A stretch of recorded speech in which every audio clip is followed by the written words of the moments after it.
إن الحمد لله نحمده ونستعينه ونستغفره ونعوذ بالله من شرور أنفسنا ومن سيئات أعمالنا. من يهده الله فلا مضل له ومن يضلل فلا هادي له. وأشهد أن لا إله إلا الله وحده لا شريك له. وأشهد أن محمدا عبده ورسوله صلى الله عليه وعلى آله وسلم، وعلى أبويه الرسولين النبيين الكريمين إبراهيم وإسماعيل، وعلى كل النبيين والمرسلين وآل كل سلم تسليما كثيرا. أما بعد، إن أصدق الحديث كتاب الله، وأحسن الهدي هدي محمد صلى الله عليه وعلى آله وسلم. شر الأمور محدثاتها، وكل محدثة بدعة، كل بدعة ضلالة، كل ضلالة في النار. أما بعد، السلام عليكم ورحمة الله وبركاته. eléyìí ni ìtẹ̀síwájú látinú àlàyé lórí tírà الدروس المهمة لعامة الأمة، أيسر الشروح على الدروس المهمة لعامة الأمة، للشيخ أبو عبد الله المصنعي حفظه الله تعالى. gẹ́gẹ́ bí ṣe sí wa náà ni pé a share screen láti jẹ́ pé kí a máa rí ní tí à ń gbà, inshallah.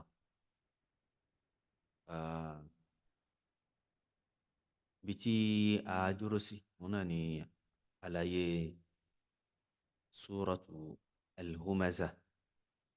Bi-idhnillahi ta'ala a máa tẹ̀síwájú lórí súra èyí tó wà lẹ́yìn súratul Humazah, léyìí tí ṣe súratul Fil. súratul Fil. Allah subhanahu wa ta'ala ni bismillahir rahmanir rahim.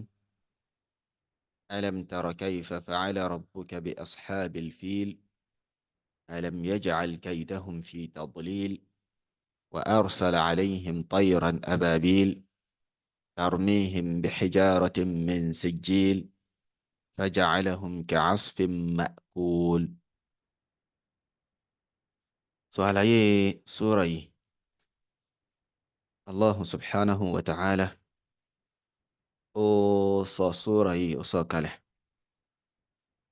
láti fi hàn agbára Allah subhanahu wa ta'ala eléyìí tí ó ní lórí sísọ ilé rẹ̀ abẹ̀wọ̀ eléyìí tí ṣe Makkah ní Kaaba.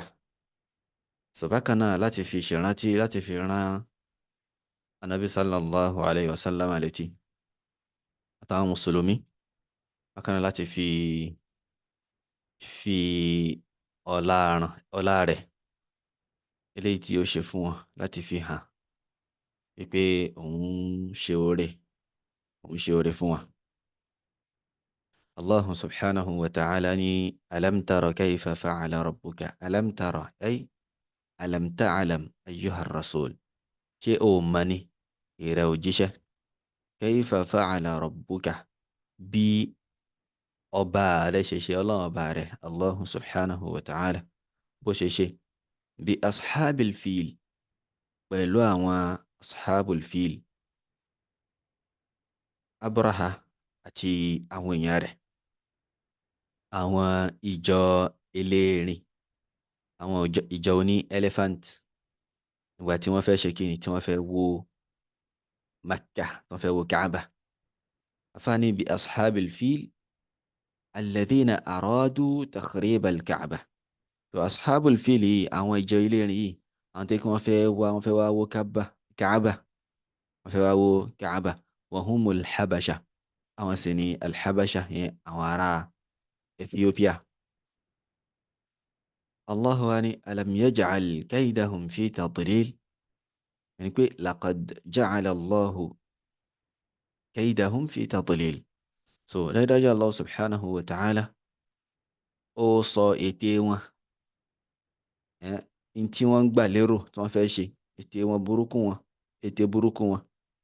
So tí wọ́n fẹ́ tí wọ́n gbà lérò láti fi wá wó Kaaba, Allah subhanahu wa ta'ala ja'alaha aw ja'alahu fi tadlil, ẹni pé fi daya'. Allah subhanahu wa ta'ala ó waste ète wọn, ó waste plan wọn, ó waste ẹ̀ dànù, kò jẹ́ kí ó wúlò fún wọn. So alam yaj'al kaydahum, ṣé ọlọ́run ọba ò tí ì ṣe ète wọn èwo li hadmil Kaaba, ète eléyìí tí wọ́n ń pa láti wá wó Kaaba. So ṣé kìí ṣe pé Allah subhanahu wa ta'ala ó sọ nǹkan yìí sí fi tadlil, pé fi dalalin wa halak, fi dalalin wa halak. So ó pa ète wọn, ó parun, kò jẹ́ kí ó wúlò fún wọn, kò jẹ́ kí ó wúlò fún wọn. So bó wá ní Allah subhanahu wa ta'ala ṣe ṣe ni wa arsala alayhim wa arsala alayhim tayran ababil. So Allahu jalla wa ala ó wá rán sí wọn tayran, àwọn ẹyẹ kan, pé àwọn ẹyẹ yìí wọ́n wá bá wọn ababil, wọ́n wá jama'atin mutatabi'ah, wọ́n wá níjọ níjọ tí wọ́n pọ̀, tí wọ́n ń tẹ̀léra wọn, tí wọ́n ń tẹ̀léra wọn, min jami'il jihad. So láti gbogbo igun, láti gbogbo angles iná náà ti ń jáde. Tahmilu ahjaran tarmihim biha. So àwọn ẹyẹ yìí ni wọ́n gbé kíni, wọ́n gbé àwọn òkúta lọ́wọ́ tó wọ́n fi ń sọ àwọn èèyàn, wọ́n jùlọ àwọn ashabul fili. Allah subhanahu wa ta'ala tarmihim bihijaratin min sijil. Ṣé pé àwọn èèyàn yìí, àwọn ẹyẹ yìí, wọ́n ń lẹ̀ wọ́n ní òkò, wọ́n ń lẹ̀ wọ́n ní òkò. So òkò yìí ó jẹ́ òkò kan tó yẹ pé wọ́n ṣe látara sijil. Òkò tó yẹ pé látara sijil náà ni at-tin al-mahruq, àwọn amà, eléyìí tó yẹ pé ó ti wà nínú náà, ó ti wà nínú náà tó yẹ pé ó ti di ògùn náà. So bí kí wọ́n mú yẹ̀pẹ̀, wọ́n mix ẹ̀ pẹ̀lú omi. So yẹ̀pẹ̀ amọ̀ lápẹjù wọ́n mix ẹ̀ pẹ̀lú omi, so tí ó ti lágbára yẹn, wọ́n wá sọ sínú iná fún àsìkò tó pẹ́ tí ó ti wá di ẹ̀yẹ náà. So irú àwọn nǹkan yìí náà wá ní àwọn kíni làwọn ẹyẹ yìí ni wọ́n ń gbé, wọ́n ń jù lọ àwọn ashabul fil, tí Allah subhanahu wa ta'ala tó fi pa àwọn ọ̀rọ̀ náà rẹ̀. Afáàní ya'ni hijaratan min narin sulbah, àwọn òkúta tó pé láti inú náà tó ti strong dáadáa, náà tó ní agbára náà náà ti mú wọn. Wọ́n ní faja'alahum ka'asfin ma'kul. Allah subhanahu wa ta'ala ó wá sọ wọ́n, ó sọ wọ́n dà gẹ́gẹ́ bí sayyarahum, ó sọ wọ́n dà gẹ́gẹ́ bí ka'asfin ma'kul. So wọ́n wá dà gẹ́gẹ́ bí ewé nǹkan oko, so bí kí wọ́n gbin àgbàdo lápèjúwe. So ewé rẹ̀ wá ní kí àwọn màálù wa lọ síbẹ̀ kí wọ́n wá jẹ ewé àgbàdo yẹn, kí wọ́n jẹ létetí, gẹ́gẹ́ bá a náà ṣe mọ̀ sí àwọn màálù máa ń jẹ irú nǹkan báyẹn. So bẹ́ẹ̀ wá ni àwọn èèyàn yìí rí, bẹ́ẹ̀ ni wọ́n rí. So wọn ò wúlò mọ́, wọn ò wúlò mọ́. Wọ́n ní kazar'in, ó dà gẹ́gẹ́ bí ka'asfin ma'kul, ay kazar'in akalathu ad-dawab farathathu huna wa hunak. So wọ́n dà gẹ́gẹ́ bí nǹkan ọ̀gbìn tó yẹ pé àwọn dawab, àwọn ẹranko, so wọ́n jẹ wọ́n níbí, wọ́n jẹ wọ́n níbí, wọ́n jẹ wọ́n níbí, wọ́n jẹ wọ́n níbí. Kò wá wúlò mọ́, ó wá rí jákujáku. So ó wá dẹnu kọlẹ̀, kò lè gbórí mọ́.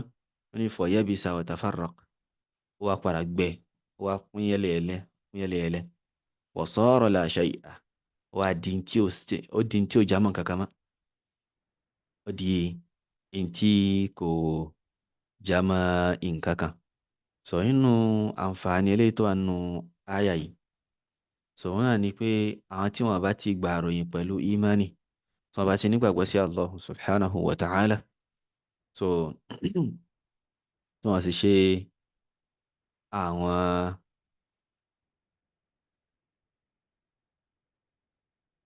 naam naam nínú em, àǹfààní tó wà níbi àyà yìí, so àbí tí a rí láǹfààní nínú sura yìí, so wọn náà ni kíni, wọn náà ni ìdáàbòbò Allah subhanahu wa ta'ala tí ó dáàbòbò ilé rẹ̀ abẹ́wọ̀ tí í ṣe Kaaba. So eléyìí sì ní nínú ìfọkànbalẹ̀ eléyìí tí Allah subhanahu wa ta'ala tó ti kọ́ mọ́ ààyè yìí náà. wa man dakhalahu kana aminan, ẹnikẹ́ni tó bá wọ ààyè yìí yóò jẹ́ ní ìfọkànbalẹ̀, kò ní sí wàhálà mọ́, kò ní dààmú, ọkàn rẹ̀ ó balẹ̀. So bí al-Kaaba ní Makkah sharafaha Allah, bí Allah subhanahu wa ta'ala bó ṣe ṣe iná ni eléyìí. So lẹ́yìn náà sura tó wá tẹ̀lé suratu Quraish. suratu Quraish yìí ó ní àjọṣepọ̀ pẹ̀lú sura eléyìí tó parí tí í ṣe Al-Fil ní àjọṣepọ̀ pẹ̀lú rẹ̀. Bismillahir Rahmanir Rahim.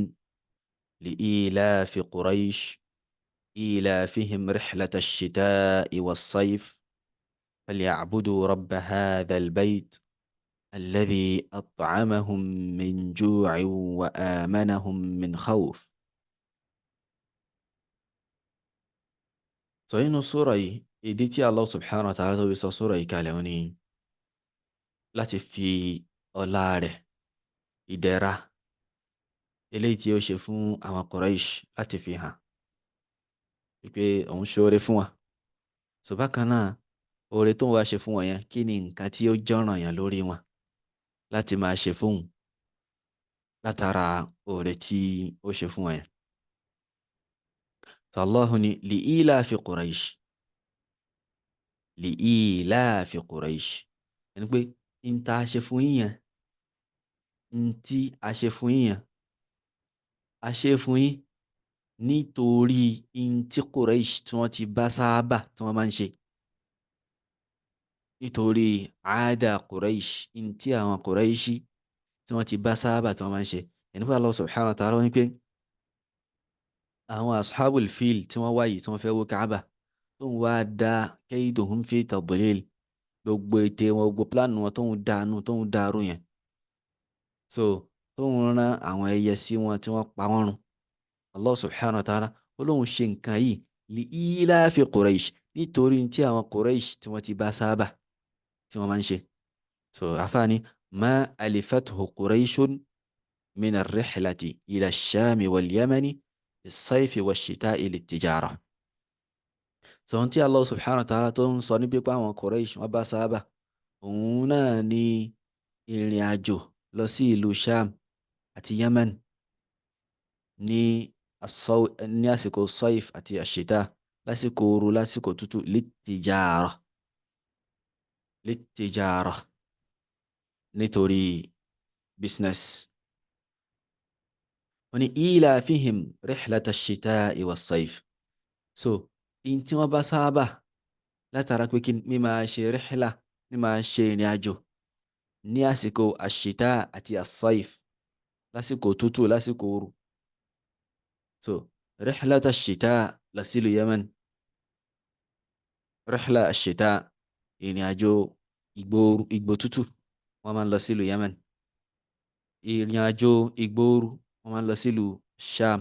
Aminin, wọ́n máa ń lọ lẹ́ni tí ó ní fọkànbalẹ̀, wọn kì í dààmú, wọn kì í dààmú.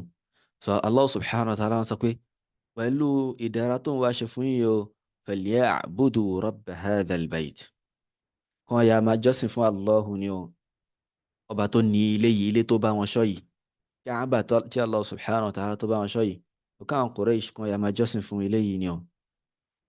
so kàn máa jọ́sìn fún ọba tó ní ilé yìí nìkan ṣoṣo ni o. So ọba tẹ́ pé ó tún ṣe ìrọ̀rùn fún wọn láti máa tẹ̀síwájú lórí àwọn ìrìn àjò wọn yìí. So kàn má ṣe kíni, kàn má jọ́sìn fún ẹlòmíì tó yàtọ̀ sí Allah subhanahu wa ta'ala. àfáàní li yuwahhiduhu wa yukhlisu lahu al-ibadah, kí wọ́n máa ṣe láàṣọ, wọ́n máa ṣàfọ̀mọ́ ìjọsìn wọn fún shukran lahu ala taysiri hadhihi ni'ma, láti fi máa dúpẹ́ lórí ṣíṣe ìdẹ̀ra yìí ní rọrùn fún wa. Wa ghayriha, àti ìdẹ̀ra mi àti àwọn oore mi tí Allah subhanahu wa ta'ala tó ṣe fún wa. ìdẹ̀ra wa ni alladhi at'amahum min ju', ọba tí pé òun ló fún wa lóúnjẹ nígbà tẹ́bí ń pa wọ́n. Wa amanahum min khawf, alladhi at'amahum min ju', ó fún wa lóúnjẹ nígbà tẹ́bí ń pa wọ́n. àfáàní wa hadhihi ni'matun ukhra tujibu shukr, ìdẹ̀ra mi tún lélẹ́yìn náà tẹ́ pé òun náà tún bùkátà sí ìdúpẹ́. ìdẹ̀ra mi lélẹ́yìn tó náà bùkátà sí ìdúpẹ́ látọ̀dọ̀ Allah subhanahu wa ta'ala. wọ́n ní wa amanahum min khawf, wá fi wọ́n lọ́kàn balẹ̀ kúrò níbi ìbẹ̀rù, kò jẹ́ kí wọ́n máa bẹ̀rù. ó yọ ìbẹ̀rù kúrò níbi àlámọ̀rí wọn. so látara pé wọ́n ní wa amanahum min khawfin inda baytihi al-haram al-amin. so ó fi wọ́n lọ́kàn balẹ̀ kúrò níbi ìbẹ̀rù ní ibi ilé rẹ̀, eléyìí tí í ṣe ilé abèèwọ̀, ilé ìfọ̀kànbalẹ̀. ó ní wa ma'a hadha kullih, pẹ̀lú gbogbo eléyìí tí Allah subhanahu wa ta'ala tó ṣe fún àwọn Quraysh yìí, tí Allah subhanahu wa ta'ala tó sì ń sọ fún wọn pé n tí òun torí ẹ̀ ṣe oore yìí fún wọn ni nítorí kí ìṣẹ̀mí wọn kó bàa lè máa lọ bó ṣe ń lọ tẹ́lẹ̀tẹ́lẹ̀. pẹ̀lú eléyìí o, pẹ̀lú gbogbo ẹ̀ náà, lam yashkuru ni'ma, wọn àdúpẹ́ orí Allah subhanahu wa ta'ala. fastahaqqu al-'adhab, wọn àtàrà ìlẹ́tọ̀ sí ìyà, wọn àtàrà eléyìí, wọn àtàrà rẹ̀ lẹ́tọ̀ sí ìyà. bí Allah subhanahu wa ta'ala kó là wá kúrò níbi ìyà rẹ̀, kó ṣe wá ní ẹrú tẹ́ pé tí Allahu bá ṣe oore fún, yóò máa ṣe kíni yóò máa dúpẹ́ oore náà, kò ní máa yí oore Allah subhanahu wa ta'ala, kò ní máa lo oore Allah tó ṣe fún síbi nǹkan mi tí Allah subhanahu wa ta'ala tí kò fẹ́. Wallahu ta'ala a'la wa a'lam. Subhanaka Allahumma wa bihamdik, ashhadu an la ilaha illa ant, astaghfiruka wa atubu ilayk. Wassalamu alaykum wa rahmatullahi wa barakatuh.